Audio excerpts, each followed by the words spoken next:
네, 안녕하십니까. 더불어민주당 국민소통위원회 위원장 김현 전용기 의원님 함께하고 있습니다. 4월 7일 월요일 주말간 민주파출소 제보 및 주요 대응 현황 브리핑 하겠습니다. 주말간 민주파출소 제보 현황은 4월 4일에서 6일 사이에 3,111명이 방문했고 911건의 제보가 접수되었습니다. 매체별로는 SNS가 20.31%로 가장 높은 수치를 기록했고 그 뒤로는 유튜브 17.34%, 네이버 14.71%, 현수막 10.10%, 커뮤니티가 7.24%로 제보되었습니다. 주말간 있었던 주요 제보 내용은 민주당 등 진보 진영 인사에 대해 중국, 북한과 연계해 공산 프레임을 씌우려 하는 정황이 다수 접수됐습니다. 스레드 등에서는 중국 정부에서 일하는 지인이 알려준 내용이라며 김어준, 이재명, 민주당 국회의원, 김정은, 시진핑 등이 미성년자 성범죄와 마약 파티에 연루되어 있다는 터무니없는 내용이 유포되고 있습니다. 또한 윤석열 대통령의 탄핵을 인용한 헌법재판관이 뇌물을 받았다는 허위사실이 다시 퍼지고 있다는 제보도 있습니다. 과거 박지원 의원이 200억 원을 헌법재판관들에게 전달했다는 등의 내용이 유튜브 기반의 이른바 좀비 채널을 통해 대량 유포된 바가 있습니다. 윤석열 탄핵 이후 SNS와 카카오톡 오픈 채팅방 등을 통해 이재명이 우파 재판관들에게 200억씩 주었다는 허위사실이 변질되어 확산되고 있습니다. 이외에 부정선거 등 허위사실 유포를 하거나 헌재 재판 판결문을 조작하여 탄핵 부정 여론을 조성하는 등의 정황이 제보되었습니다. 일부 커뮤니티와 SNS를 통해 부정선거를 사실인 양 주장하며 앞으로의 선거는 의미 없다, 국민 저항권의 시간이다 등의 극단적인 언행이 퍼지고 있습니다.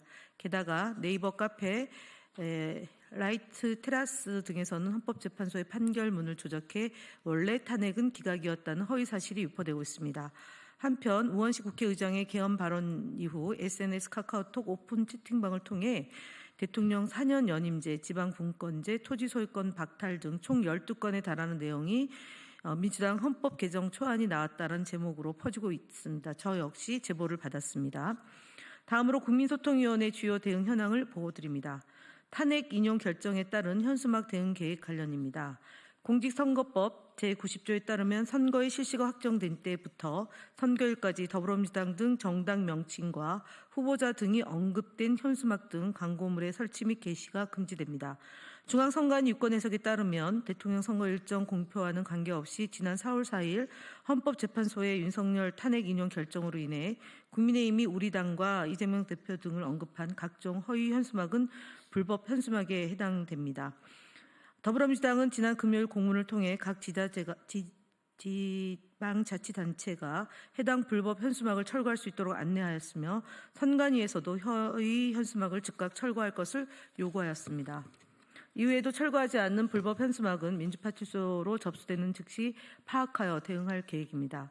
그간 국민소통위원회에서는 선관위에 5차례 이상의 공문을 보내는 등 국민의힘 허위 현수막에 대해 철거 등의 조치를 요청하였으나 선관위는 선거 기간이 아니란 이유로 소극적인 태도로 일관했습니다. 하지만 이제는 전국에 개첩된 국민의힘 허위 불법 현수막이 조속히 철거될 수 있도록 선관위가 보다 적극적으로 집행해 나서야 될 것입니다. 국민의힘뿐만 아니라 타당의 현수막도 불법 현수막이 많이 있습니다. 선관위는 보다 적극적으로 활동해 주실 것을 다시 한번 요청드립니다. 주간조선의 허위 단독 보도 대응 현황 보고드립니다. 주간조선은 4월 4일자 인터넷판 기사에서 단독 이재명 윤 선고 3개월 전 여의도 대선 캠프 계약이라는 제목으로 이재명 당대표가 여의도의 대선 캠프 사무실을 계약하며 대선 준비를 해온 것처럼 보도했습니다.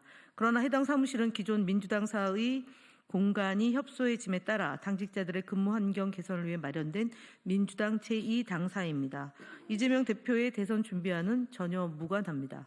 민주당은 윤석열 대통령 탄핵 가능성 등 정치 상황에 대응하기 위한 정당 활동의 일환으로 조직을 확대하고 사무 공간을 마련한 것이지 특정인의 대선 준비와는 아무런 관련이 없습니다. 해당 기사와 관련해 주간조선 측에 사실관계를 전달했고 기사 내용을 이재명 캠프가 아닌 민주당 정당 활동으로 정정하는 데 합의했습니다. 추가적으로 해당 기사를 인용 보도한 보도에 대해서는 언중이 등을 통해 적극 대응해 나갈 방침임을 말씀드립니다. 네, 다음은 전용기 위원장께서 말씀드리겠습니다. 네, 전용기 의원입니다. 자유일보와 펜앤드마이크를 언론중재위원회에 제소했습니다. 자유일보와 펜앤드마이크 이재명 대표와 권순일 전 대법관간 50원 재판거래설을 각각 4월 2일과 4월 1일에 보도하였습니다. 그러나 김만배의 50원 클럽의 구성원만 살펴보더라도 이재명 대표와는 전혀 무관하다는 사실을 쉽게 확인할 수 있습니다. 그럼에도 불구하고 심증이 확증이 믿음으로 둔갑하려고 하는 보도 행태는 매우 우감스럽습니다. 해당 기사에 대해서는 언론중재위원회에 제소했다는 말씀을 드리겠습니다. 시사 프로그램 패널 구성 불균형 문제에 대한 방송 대응 현황을 보고드리겠습니다. 국민소통위원회는 주요 시사 대담 프로그램에 출연하는 패널의 정당별 대표성과 구성의 균형 여부를 매일 모니터링하고 있습니다. 이와 관련해 3월 28일, 31일자 연합뉴스TV 뉴스포커스와 3월 25일, 28일, 29일, 31일 TV조선 시사쇼 정치다에 대해 출연 패널 구성의 불균형으로 인한 공정성 위반 소지가 있다고 판단하여 방송통신심의위원회에 민원을 제기하였습니다. 정강훈 TV 등 유튜브 채널에 대한 대응 현황 보고입니다. 윤석열 대통령 파면 이후 보수 유튜브 채널에 대한 모니터링을 실시하였습니다. 4월 4일 5일자 정강훈 TV 영상에서는 혁명을 준비하라라는 발언이 있었고, 전한길 뉴스 4월 4일자 영상에서는 사실상 헌재 판결을 부정하며 탄핵 승복을 거부하는 취지의 내용을 담고 있다고 판단했습니다. 해당 영상들에 대해서 유튜브 커뮤니티 가이드라인 위반으로 신고 조치를 취하였으며 법률적 대응을 위한 검토도 의뢰한 상황입니다. 아울러 헌재의 탄핵 심판 이전인 4월 2일 기준 고성국TV, 정광훈TV, 성창경TV 등은 탄핵 기강을 주장하며 내란을 옹호하는 듯한 모습을 보이고 폭동을 선동하려는 내용을 방송하였다고 판단하였습니다. 이봉규TV는 이재명 대표와 정청래 의원에 대한 허위사실 유포 및 명예훼손성 콘텐츠를 지속적으로 게시하여 해당 채널을 유튜브 커뮤니티 가이드라인 위반으로 구글 측에 신고 조치하였음을 밝힙니다. 또한 문영배 헌법재판소장에 대한 살해 협박 영상을 게시한 유튜브 채널 좋은 대한민국 유재명은 구글의 조치로 삭제되었습니다. 그러나 이후 운영자는 좋은 대한민국 유재명 3이라는 유사 채널을 개설해 활동을 재개하였으며 이 채널 또한 재신고를 통해 삭제되었습니다. 유튜브 정책상 징계를 받은 운영자는 새로운 계정을 만들 수 없기에 국민소통위원회는 100번째 유사 계정이 만들어지더라도 끝까지 추적하고 강력히 대응하겠습니다. 나무젓가락 자작극, 허위주장 유튜브 채널 아포유에 대한 경찰 고발을 현황을 보고드리겠습니다. 지난해 1월 부산 가덕도에서 발생한 이재명 대표에 대한 정치 테러와 관련하여 유튜브 채널 아포유는 젓가락에 의한 자작극이라는 허위사실을 유포한 바 있습니다. 이에 대해 해당 채널 운영자 이모 씨를 경찰에 고발하였고 수사 결과 혐의가 인정되어 불구속 구공판 결정이 내려졌습니다. 이 판결을 통해 정치적 테러 사건에 대한 허위사실 유포가 결코 용납될 수 없음을 분명히 알리는 계기가 되기를 기대합니다. 국민의힘 거짓말 시리즈도 바로 보고드리겠습니다. 81번째입니다. 해경이 지난 2일 강릉에 정박한 선박에서 2톤에 육박하는 코카인 의심 물자를 발견하자 이를 기화로 마약 범죄가 민주당 탓이라는 가짜 뉴스가 횡행하고 있습니다. 이 와중에 익명의 국민의힘 중진 의원이 뉴데일리 보도를 통해 마약 범죄 규모가 이제는 톤 단위까지 되어가고 있는데 마약 수사하는 비용을 깎아버리는 게 말이 되느냐라고 주장하였습니다. 국민의힘까지 가짜 뉴스에 숟가락을 얹고 있는 것입니다.